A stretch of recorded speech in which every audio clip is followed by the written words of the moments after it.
farmers are one of, if not the biggest entrepreneurs in the world. Me being the age that I am, I will be a future farmer of America.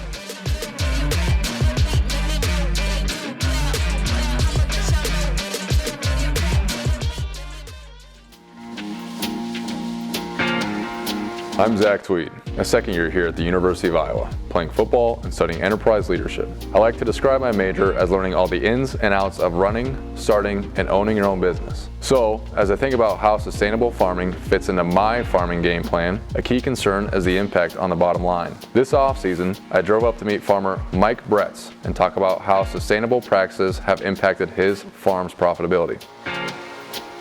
I'm Mike Bretz. We're here in East Central Iowa. My wife and I purchased this family farm that I grew up on here about 10 years ago, and we've started doing carbon farming. We started off at the whiteboard going over Mike's own game plan. He grows corn, soybeans, and a third small grain such as wheat or rye. Soon after coming back to run the farm, he set out to reduce costs in his operation. Mike's goal is to improve the biology in the soil by reducing or eliminating tillage and planting cover crops that will hold nitrogen in the soil. What's the difference you see there with, naturally putting, nitrogen back in the soil compared to, for say, a co-op? Obviously, our input costs are going down dramatically. I went no-till for the entire farm. We went full multi-species cover crop for the home farm. We added a third crop in a small grain to our corn soybean rotation.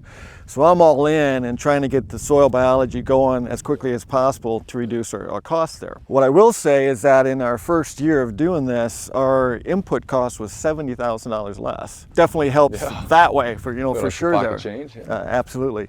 And then our profits have been the same to slightly higher. Those reduced costs are a huge win for Mike.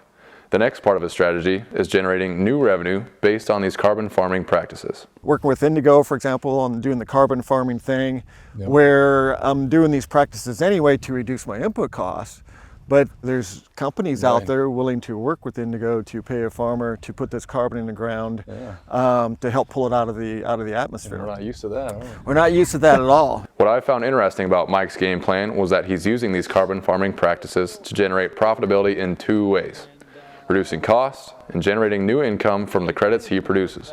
Right now, his biggest success is reducing cost, but as he sticks with his game plan, he expects to capture more carbon in his soil and generate more income from carbon credits.